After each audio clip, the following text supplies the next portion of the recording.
Hong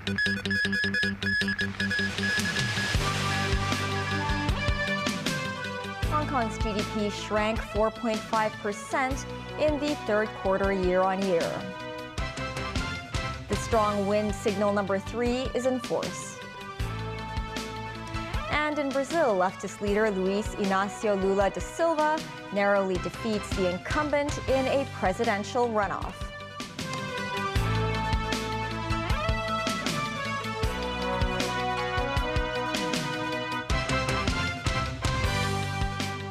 Hello and welcome to TVB News.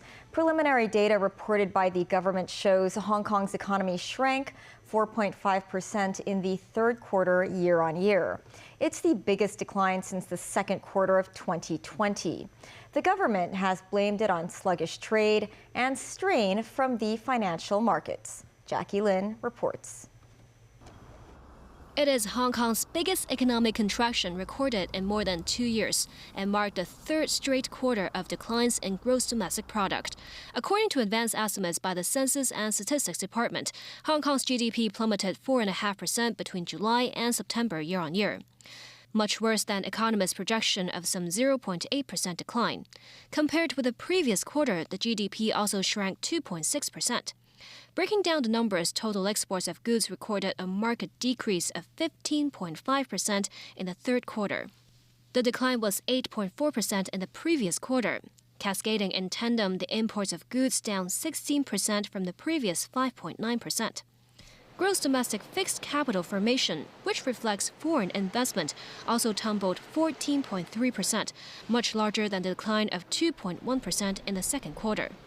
The government said while the improved labor market conditions and the consumption voucher scheme will continue to support consumption demand, tightened financial conditions from the aggressive interest rate hikes by major central banks have stymied domestic demand. It added that continued disruptions to cross-boundary land cargo flows had dealt a serious blow to Hong Kong exports. Alan Shi, president of the Chinese Manufacturers Association of Hong Kong, said a lot of its members have halted production to cut loss as the city's import-export performance remains sluggish.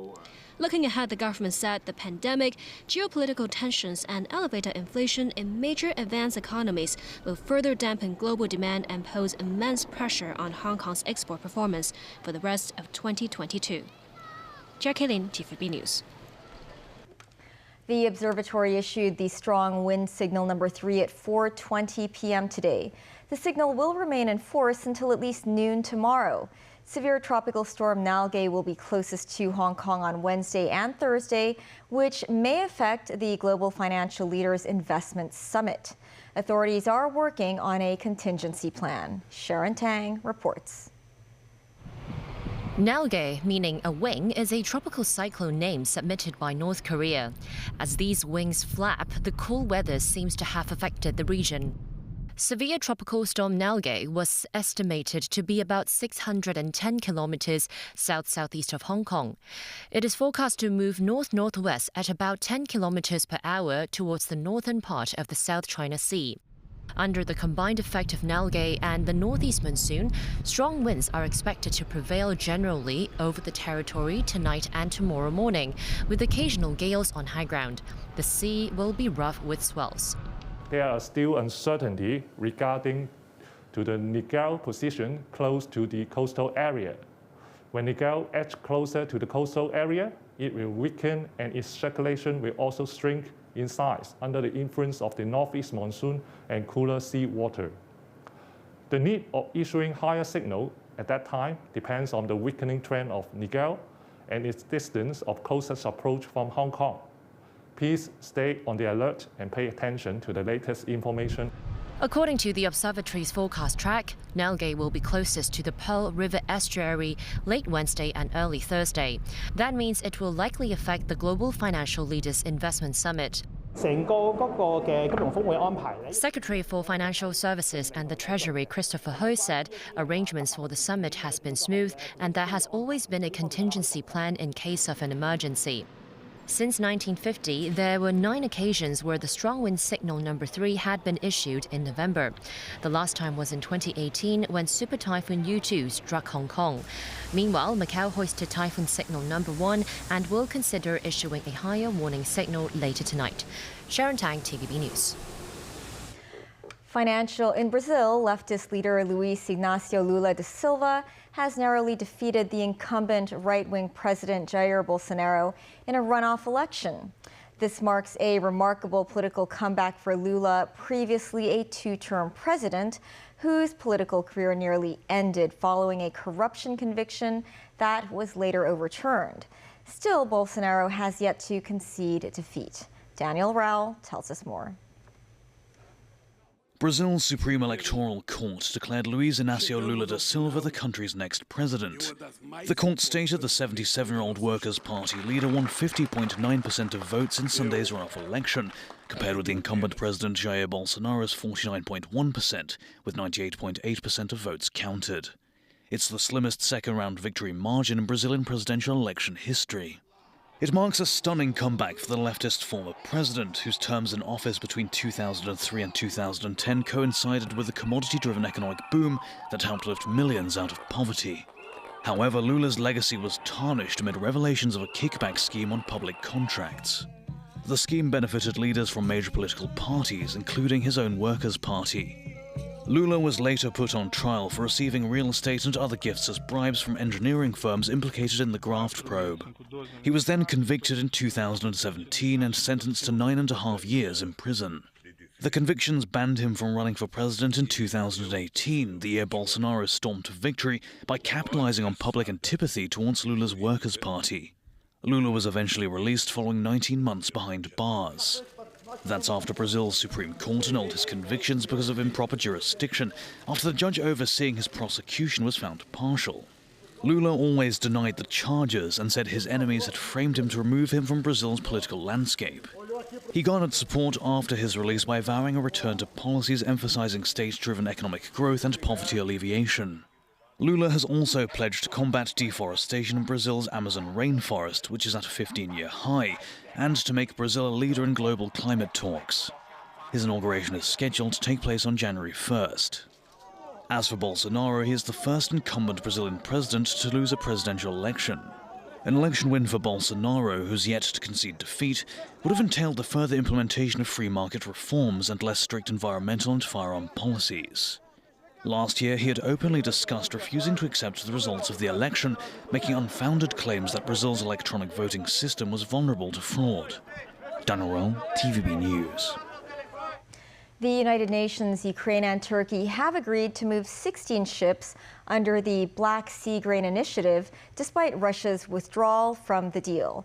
Fears of a global grain shortage grew over the weekend after Russia said it would suspend its role in the agreement, blaming Ukraine for a drone attack on its Crimean Peninsula fleet. The UN, Ukraine and Turkey said grain exports must continue as it made plans for 12 vessels to depart Ukraine and 4 to arrive. Today, the UN said at least 1 ship had been cleared to sail. The July 22nd deal was to be extended automatically this month, but Russia now says it cannot guarantee the safety of ships.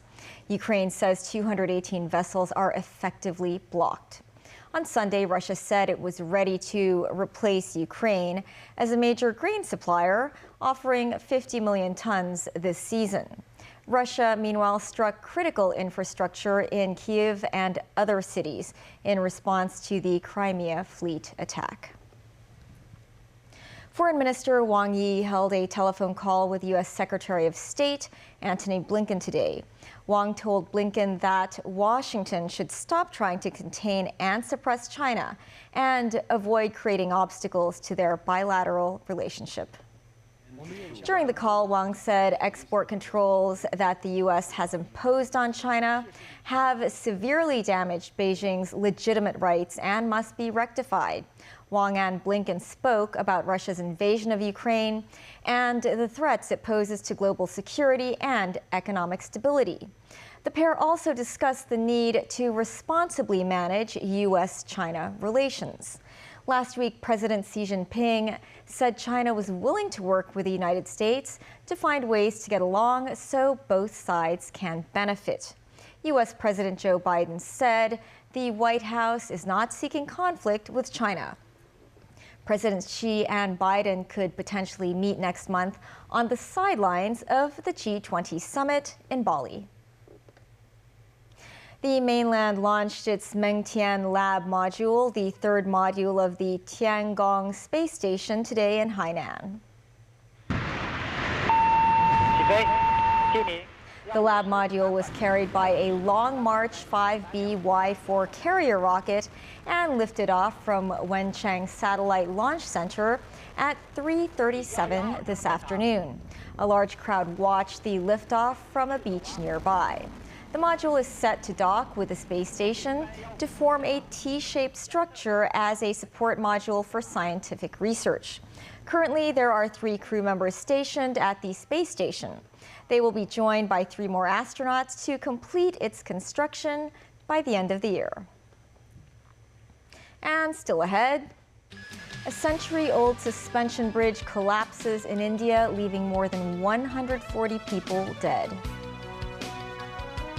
And Halloween celebrations in Lang Kwai Fong.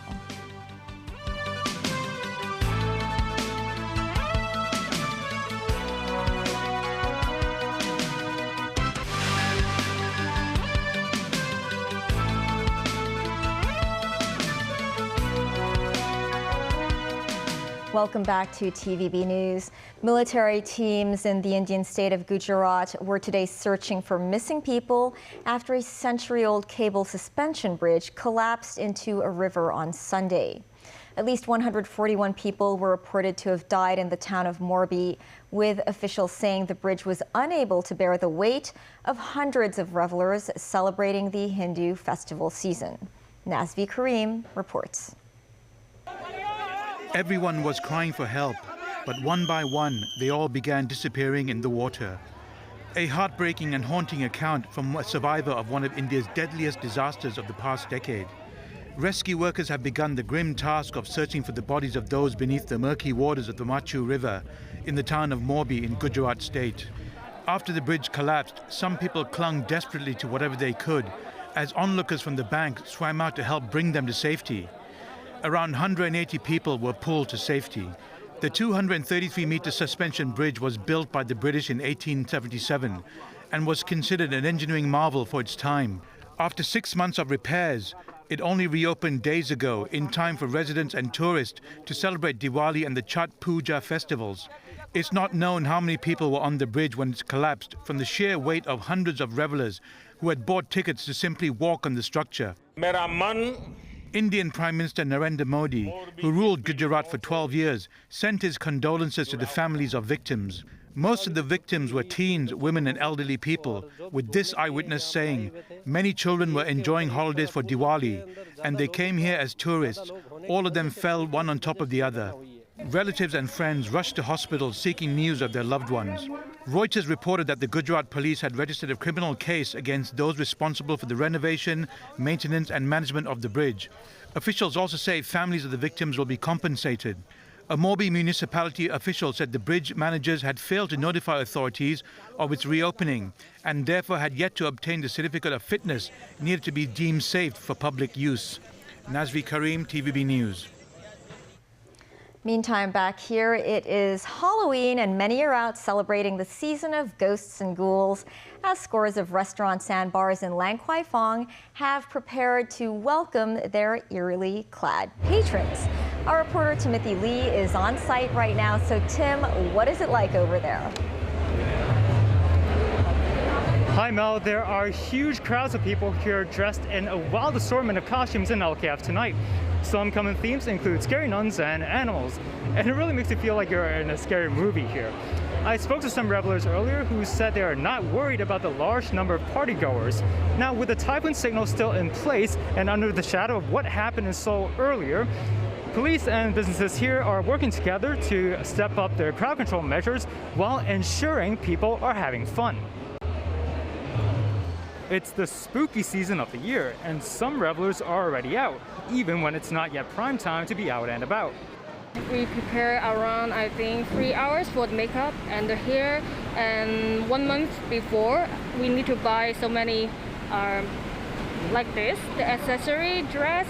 Effort was also made to polish this look, apparently getting in the mood to celebrate the festivities already. I think more people will come this year because the academic seems become more normal now, so the people won't afraid.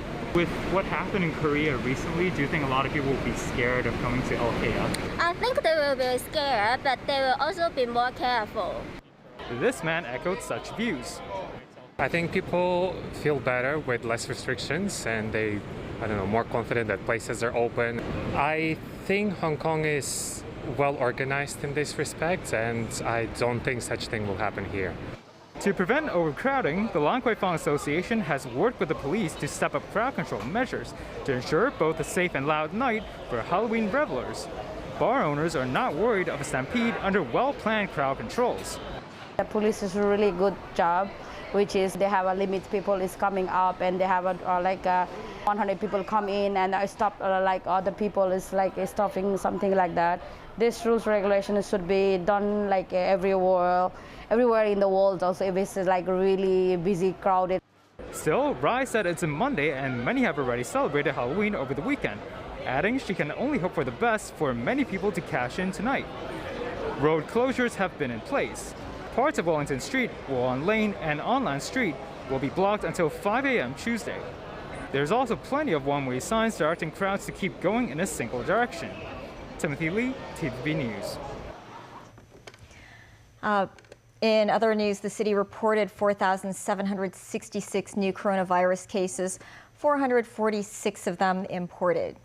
Infections were reported at 2 care homes for the elderly and disabled. 5 residents have been listed as close contacts. Some 1,274 positive cases were reported across more than 650 schools. That includes a cluster stemming from a school bus at the Lingliang Church Kindergarten in Causeway Bay. 12 more COVID patients died, bringing the city's death toll in this wave of the pandemic to 10,184. Financial Secretary Paul Chan delivered pre-recorded welcoming remarks during the opening of FinTech Week today. He said a series of high-profile events taking place in Hong Kong shows the city is back in business.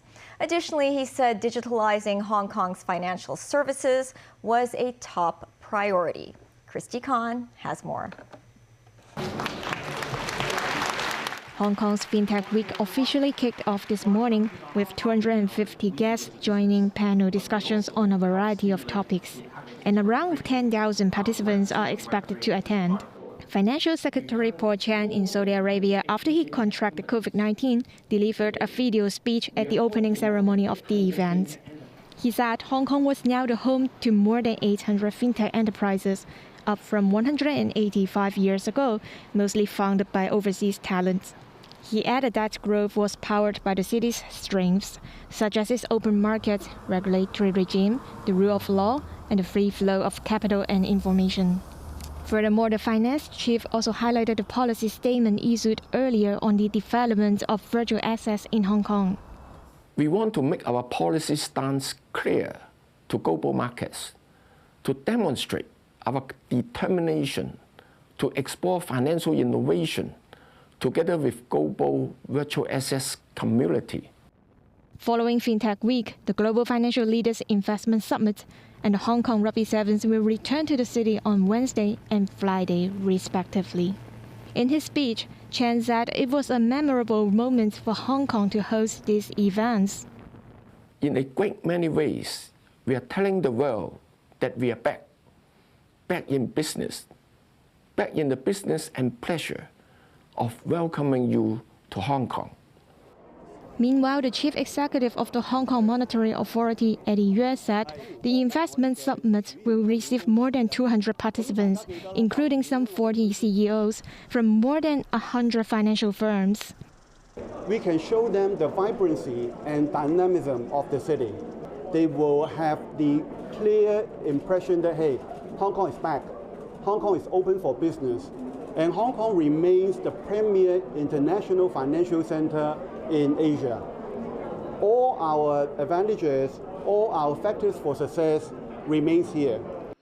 A government statement today said the financial secretary had tested negative for COVID from a rapid antigen test. He is set to leave Saudi Arabia today and will arrive in Hong Kong tomorrow afternoon. This means he could possibly attend the Global Financial Leaders Investment Summit in person on Wednesday. Christy Khan, TVB News. Money Matters is up shortly. Have a happy Halloween.